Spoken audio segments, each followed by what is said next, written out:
let's get straight into round 6. Dolphins Panthers. I think we all went Panthers, assuming they would not go 5 in a row. I'll start with you, Stace. You weren't here to pick, so you're off the hook, mate. Yeah, I heard in our group chat a couple of guys, saying Multi's already ruined on Thursday night straight away. So after that first game, so and after seeing that result, man, I get it. If you look at the Panthers, look back at who they've been, just over the last sort of 5 years, and even though they're in a bit of a slump, you still think there's too much talent there. This is the week where they sort of get it together.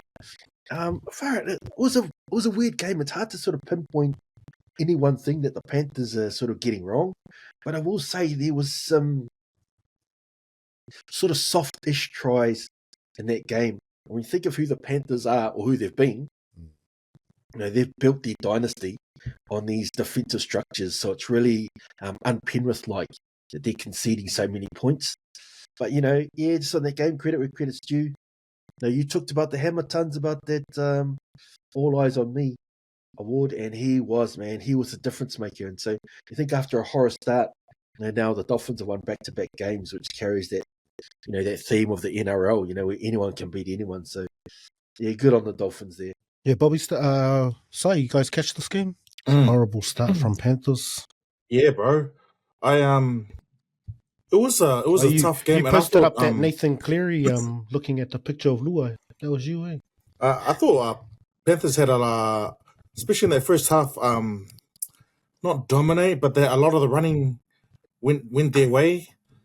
But it seemed like on the edges, bro, the Dolphins were just carving up, man.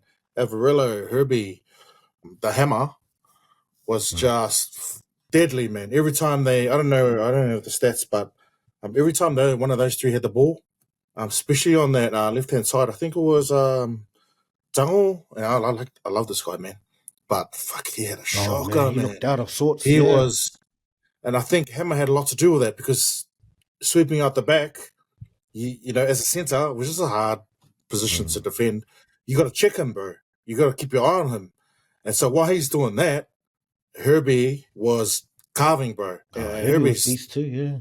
You don't need to even give this guy too much space, bro. He's probably elite centres, man, in the top 2, top 3 in the game. And then on the right-hand side, Averillo was doing the same, bro. He was just getting a lot of good ball and space. And we saw what Hammer did all game. It's an interesting one for the Panthers. They were tough, but they in the middle, it was kind of parity, bro. If not, Panthers doing their thing, getting the arm wrestle over them. But as soon as they went wide, bro, they just look real vulnerable. And then you think about their personnel, Jenkins, don't know too much about him. McLean, Blaze Talangi, he's new. These guys on the edges, bro, out wide. And that's where Casey struggled. Yeah. Well, you've got, like I said, you've got Herbie coming down. You've got Hammer. That's that Tango and McLean were just clutching at straws, bro. And poor Isaac Tango, I think he's been benched. Benched for he had a tough one. It was good for the Dolphins. They started the year off, I think it was 0-3 or something like that, 0-4. So it's good to see them come back. Jermaine Asako, man, he's consistently one of the best wingers in the competition, bro. Welcome to these nuts, James Asako. Yeah, true. He's one of your big points makers. Panthers, bro. Where are they? 1-5 or something like that. Man, they're and I think they're going to have a big representation come Origin time too. So, you would think Edwards is shoe-in. We'll talk about it later, but him and Teddy are in a big battle at the moment. But you take away him, Cleary, who's the usual suspects. You got Liam Martin's going to be there. Yeo's going to be there. For a big part of that Origin period. These are their main players, bro. You take them out of this team, and that looks even more cold by, bro. So they will struggle if they don't start between now and Origin. If they don't start getting some wins up, we could be looking at missing the 8 here, bro. Which is probably why we haven't heard from our Uso Tama all year. But you're right also, because normally they get off to a really good start to the season. So by the time they're in Origin, they're normally well into the top 4. So when those guys go, they can sort of carry a potential few losses here and there without the big guns. But they can't do that anymore. So they need to pull finger now and win the Origin period without their guns. So it's going to get interesting. I think the difference was Cleary in that game. Like, he was doing some very un-Cleary-like things. There was, and it showed, like, so a week or so back, he was being interviewed and he was talking about how they've been guilty of trying a bit too hard during the season to try and get things over the line. And then in that game of the weekend, he was guilty probably of trying the hardest. Yeah, like so many balls to ground. Very un-Cleary-like things, like, and desperate. Like that 2-point field goal on the stroke of half time, they got charged down, where he was like 45 meters out. There was that pass that he did that went sailing out over the sideline to nobody. Sure. There was that kick that he did that only Bostock made look good. Yeah, made look good. Going into no man's land, dead ball. And then there was that tackle that him and Liam Martin did on Kerr. And Kerr, he just offloaded and Connolly scored. So I was like, man, these guys normally known for defense. Man, they were leaking points because of really poor defense, poor reads, like Tango I talked about. Like, man, Herbie was eating that dude up all night, and he was just grasping at air. I was like, Sally, Tango, you're a stable guy.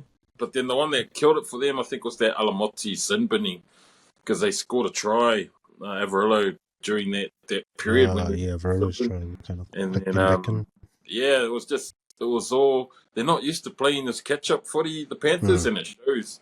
And so that talk throughout this whole week, or since the Panthers have continued to lose, is, not what Luai's going to do without Cleary. Is like, oh man, what's Cleary going to do without Luai there now? So, and everyone can sort of see now that, man, that unpredictability of Luai really did balance out the stability of Cleary on that one side. And when nothing was happening and it looked flat, you'd see Luai do all his jinky runs and create something out of nothing.